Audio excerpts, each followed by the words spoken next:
उत्तर प्रदेश के मुख्यमंत्री योगी आदित्यनाथ ने शनिवार को कहा कि जो लोग सेक्युलरिज्म का दावा करते हैं वे बांग्लादेश में हिंदू अल्पसंख्यकों के खिलाफ हिंसा पर चुप रहते हैं। उन्होंने कहा कि बांग्लादेश में जो हो रहा है वो दुखद है, लेकिन जो सेक्युलरिज्म की बात करते हैं वे उस पर आवाज नहीं उठा रहे।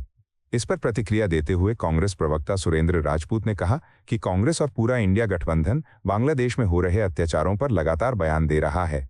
उन्होंने कहा कि बयान देने से ज्यादा जरूरी है कि सरकार एक्शन ले। सरकार को सीमा पर तैनाती बढ़ानी है, आर्मी भेजनी है, विदेश नीति तय करनी है। राजपूत ने कहा कि इस तरह के बयानों का कोई असली मतलब नहीं है। उन्होंने योगी आदित्यनाथ को संबोधित करते हुए कहा कि ऐसे बयानों से आप सिर्फ मजाक का पात्र बनते हैं। उन्होंने कहा कि जनता को चाहिए ठोस कार्रवाई की राजनीतिक बयानबाजी।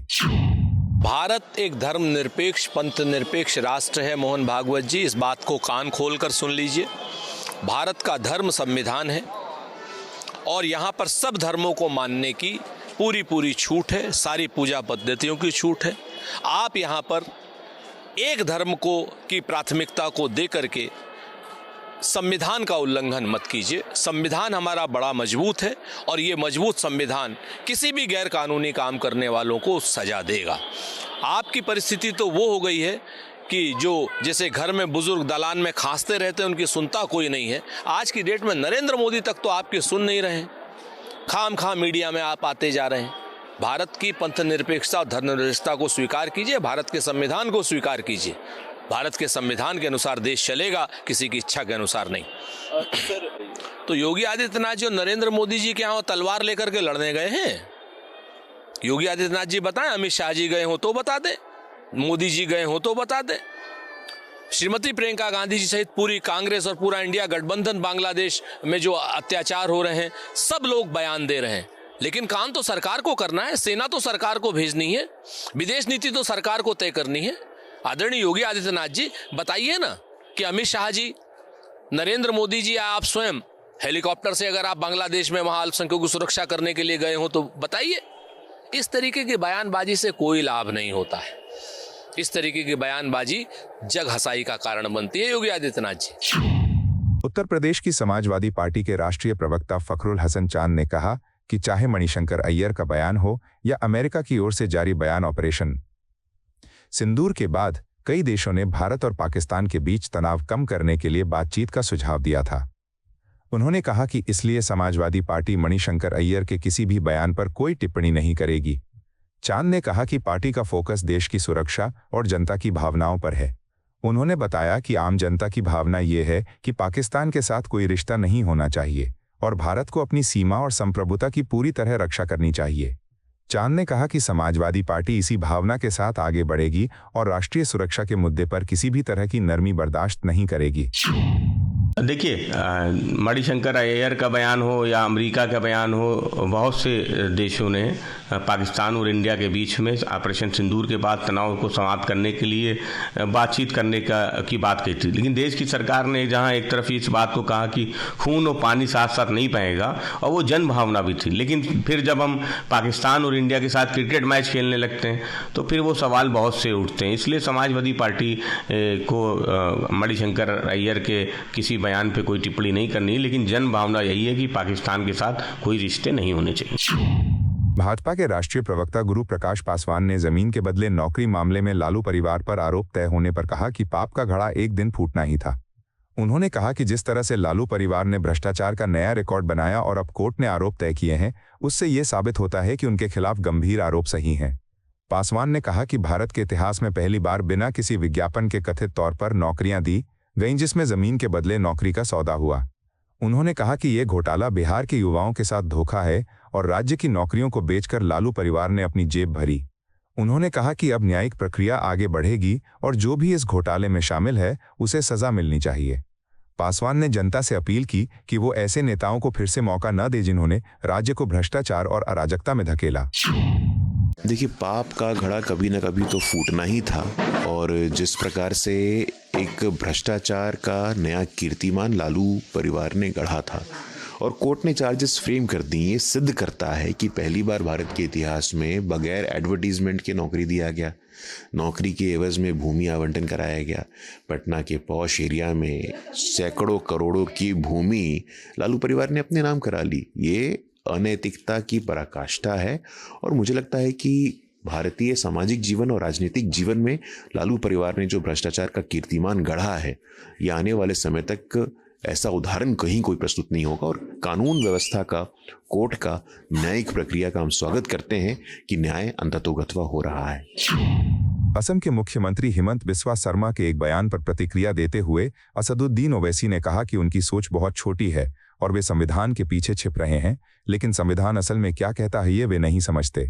ओवैसी ने कहा कि हिमंत बिस्वा शर्मा की सोच पाकिस्तान जैसी है, जहां संविधान सिर्फ एक खास समुदाय के व्यक्ति को प्रधानमंत्री या राष्ट्रपति बनने के लिए अनुमति देता है। इसके उलट डॉक्टर BR अम्बेडकर के बनाए भारत के संविधान की भावना कहीं ज्यादा समावेशी, सबको साथ लेकर चलने वाली और सोचने वाली है। उन्होंने कहा कि ये दुख की बात है कि कुछ लोग न तो संविधान को समझते हैं और न ही उसकी भावना को। ओवैसी ने जोर दिया कि भारत किसी एक समुदाय का नहीं है। इसकी खूबसूरती इस बात में है कि यहाँ उन लोगों के लिए भी जगह है जो किसी भी धर्म को नहीं मानते। उन्होंने कहा कि ऐसी छोटी सोच वास्तव में छोटी सोच दिखाती है। वो ऐसा है ना, उनके दिमाग में ट्यूबलाइट है, उनको संविधान पे वो वोट लिए हैं। संविधान में क्या लिखा हुआ है?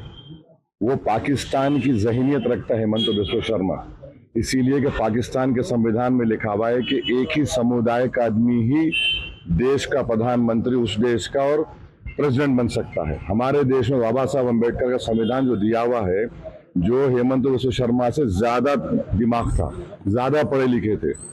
अफसोस ये है कि जो लोग संविधान को ना समझते, ना उसकी स्पिरिट को समझते, और ये देश किसी मजहब का समुदाय का नहीं है, ये देश की खूबसूरती है कि जो किसी भगवान अल्लाह को नहीं मानता उसका भी देश है ये। तो उनकी सोच छोटी है, वो छोटे दिमाग के आदमी है, इस तरह से छोटी छोटी बात करते वो। आरजेडी सांसद सुधाकर सिंह ने RSS प्रमुख मोहन भागवत के भारत 2030 साल में विश्वगुरु बन जाएगा वाले बयान पर प्रतिक्रिया देते हुए कहा कि इस बयान से साफ है कि भागवत मौजूदा सरकार से बहुत नाखुश हैं। उन्होंने कहा कि उनके द्वारा पाले पोसे और आगे बढ़ाए गए भाजपा नेताओं का अब दुनिया में कहीं भी कोई मतलब का रिश्ता या हैसियत नहीं दिखती। सिंह ने कहा कि आज कोई भी देश भारत के साथ खड़ा नहीं दिखता। मोहन भागवत जी की इस बयान से साफ लग रहा है कि वह वर्तमान सरकार से बहुत असंतुष्ट हैं। उनके द्वारा पाले गए पोसे गए जो नेता हैं भाजपा के लोग, वह दुनिया में उनका कहीं कोई संबंध रिश्ता नहीं रहा। आज भारत के साथ कहीं कोई भी खड़ा नहीं है। विदेश नीति के तौर पे हम देखें तो निचले स्तर पे हैं, जहाँ देश के प्रधानमंत्री का कोई सम्मान नहीं रहा। अंतर्राष्ट्रीय नेताओं के जो बयान हैं, खासतौर से अमेरिकी राष्ट्रपति या नाटो देश के जितने प्रधानमंत्री या राष्ट्राध्यक्ष हैं, लगातार देश के प्रधानमंत्री को अपमानित कर रहे हैं। और यह नई सरकार जो गुटनिरपेक्ष आंदोलन को समाप्त किया मोदी की सरकार ने, जो हमारे पुराने संबंध थे मास्को से वो समाप्त कर दिया इन्होंने। तो जिस हालतों की चर्चा कर रहे हैं मोहन भागवत जी, निश्चित तौर पर अपने सरकार, अपने लोगों से, अपने प्रधानमंत्री से बेहद असंतुष्ट दिख रहे हैं। कांग्रेस नेता हरीश रावत ने कहा कि हरिद्वार में भी एक प्रतिभाशाली नौजवान की जान चली गई है। उन्होंने कहा कि आज ड्रग्स का धंधा राजनीतिक संरक्षण और प्रशासन के समर्थन में चल रहा है। रावत ने आरोप लगाया कि पूरा उत्तराखंड राज्य ड्रग्स का हब बन गया है। उन्होंने कहा कि नशा नारसन से लेकर भटवाड़ी तक हर जगह फैल गया है और पिथौरा जैसे कई इलाके इससे गंभीर रूप से प्रभावित हैं। उन्होंने कहा कि युवाओं का भविष्य तबाह हो रहा है और सरकार को तुरंत ठोस कार्रवाई कर इस बुराई को जड़ से खत्म करना चाहिए। आज हरिद्वार में भी एक होनहार नौजवान की मौत हुई है और नशे के कारोबार में आज लगता है कि सत्ता का संरक्षण है, उसको प्रशासन का संरक्षण है। सारा उत्तराखंड नशेड़ी बना दिया गया है, नारसन से लेकर के भटवाड़ी तक, वहाँ पिथौरागढ़, कहाँ सब जगह नशा पहुँच गया है।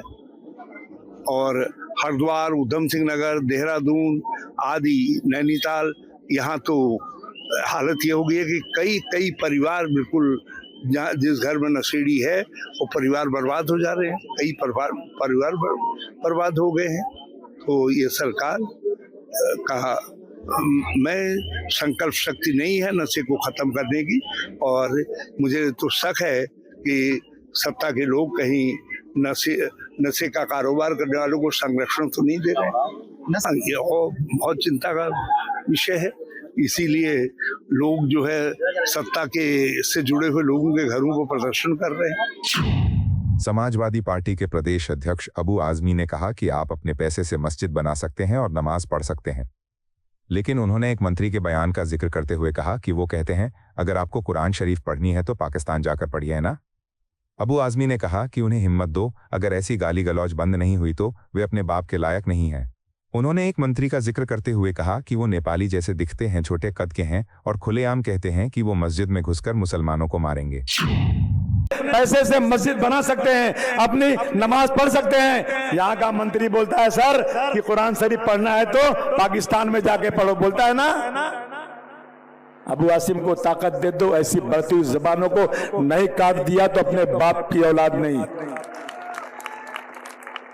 एक मंत्री है, नेपाली दिखता है, टिंगरा सा है, अरे बोलता है कि मस्जिद में घुस के मुसलमानों को मारूंगा।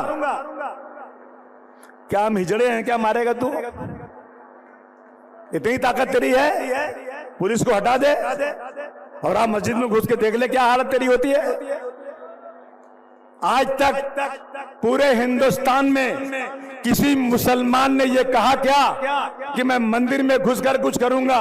किसी मुसलमान ने मंदिर के बाहर चिल्लाया क्या कि आओ तुमको यहाँ पर नारे तकबीर अल्लाह अकबर बोलना पड़ेगा? बोलो, कभी सुना आपने?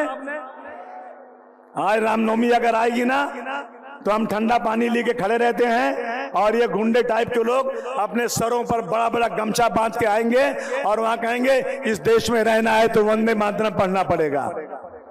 भैया मत करो ऐसा। मस्जिद की अजान हो रही है तो मुअज्जिन को बोलेंगे अजान बंद कर दे, मस्जिद के गुंबद पर चढ़ जाएंगे और गेरुआ झंडा लगा लेंगे। इसी महाराष्ट्र में गुंबद पर चढ़ के बड़ा हथौड़ा लेके तोड़ रहा है, अपनी आंखों से हम देख रहे हैं। क्या हमारी हालत हो गई आज यहाँ पर?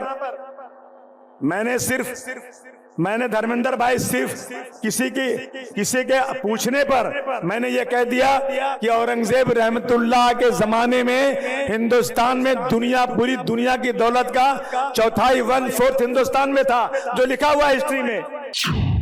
भाजपा के राष्ट्रीय प्रवक्ता आरपी सिंह ने पश्चिम बंगाल की मुख्यमंत्री ममता बनर्जी के आईपीएसी ऑफिस पर ईडी की रेड के खिलाफ विरोध पर प्रतिक्रिया देते हुए कहा कि एक बात है, ईडी के पास बहुत सारी जानकारी है। उन्होंने कहा कि ईडी ने बताया है कि लगभग 20 करोड़ रुपए आईपीएसी के जरिए भेजे जाने थे, जिसने पैसे भेजने के लिए एक चैनल एजेंसी के तौर पर काम किया। सिंह ने कहा कि ये जानकारी सामने आ गई है और इसलिए ममता बनर्जी के सरकारी अधिकारियों ने ईडी में जो किया वह चिंताजनक है। उन्होंने कहा कि आईपीएसी ऑफिस से फाइलें क्यों ली गईं एक गंभीर मामला है और इसकी जांच होनी चाहिए। देखिए, ईडी के पास बहुत तथ्य हैं, बहुत जानकारियां हैं। ईडी ने खुलासा किया है कि लगभग 20 करोड़ रुपया आईपैक के थ्रू भेजे गए। आईपैक के कंड्यूट एजेंसी थी जिसके थ्रू पैसा रूट किया जा रहा था, ऐसी जानकारियां आ रही हैं। और इसीलिए ममता बनर्जी वहाँ पर जब ईडी रेड कर रही थी वहाँ पहुँची, और अब तक ममता बनर्जी या उनकी टीम ने ये नहीं बताया कि वेस्ट बंगाल की, पश्चिम बंगाल की सरकारी फाइलें ईडी आईपैक के दफ्तर में क्या कर रही थी और वो उन फाइलों को क्यों लेकर आई वहाँ से। ये मामला संगीन है और अपेक्षा करते हैं कि कोर्ट जब सुनवाई करेगा तो ये सब मामले को संज्ञान में लेते हुए ठीक फैसला करेगा। कांग्रेस के प्रदेश अध्यक्ष अजय राय ने कहा कि आज पूरे देश में कांग्रेस कार्यकर्ता महात्मा गांधी और डॉक्टर भीमराव अंबेडकर की मूर्तियों के नीचे विरोध में बैठेंगे और उपवास रखेंगे।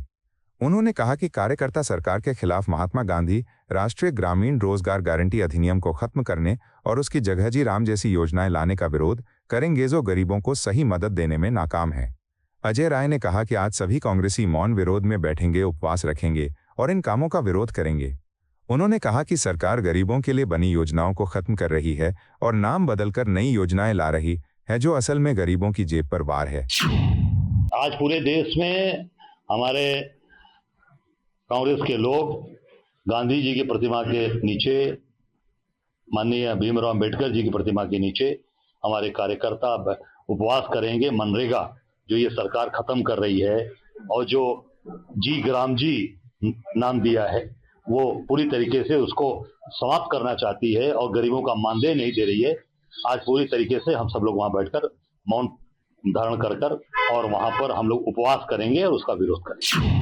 प्रधानमंत्री नरेंद्र मोदी ने कहा कि 72 घंटे से लगातार ओंकार की गूंज और पवित्र मंत्रों का बिना रुके जाप हो रहा है। उन्होंने बताया कि कल शाम उन्होंने 1000 ड्रोन का शानदार प्रदर्शन देखा, जिसमें सोमनाथ मंदिर की ऐतिहासिक गाथा को दृश्य रूप में प्रस्तुत किया गया। मोदी ने कहा कि इस प्रदर्शन के साथ वैदिक गुरुकुल के 1000 छात्र भी मौजूद थे, जो सोमनाथ की 1000 साल की गाथा को पेश कर रहे थे। उन्होंने कहा कि ये आयोजन भारत की सांस्कृतिक विरासत और आध्यात्मिक शक्ति को दर्शाता है। 72 घंटों तक अनवरत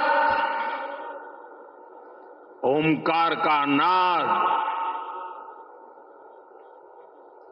72 घंटों का अनवरत मंत्रोच्चार। और मैंने देखा कल शाम को 1000 ड्रोन्स द्वारा वैदिक गुरुकुलों के 1000 विद्यार्थियों की उपस्थिति, सोमनाथ के 1000 वर्षों की गाथा का प्रदर्शन, और आज 108 अश्वों के साथ मंदिर तक शौर्य यात्रा, मंत्रों और भजनों की अद्भुत प्रस्तुति सबको मंत्र मुग्ध कर देने वाला है। गुजरात के उप मुख्यमंत्री हर्ष संघवी ने कहा कि आजादी के बाद एक समय था जब भारत से कहा गया था कि इतिहास को मत छुओ, आस्था के बारे में मत बोलो और अपनी संस्कृति को दबाओ। सोमनाथ के पुनर्निर्माण के समय भी कुछ लोगों को डर था कि दुनिया क्या कहेगी।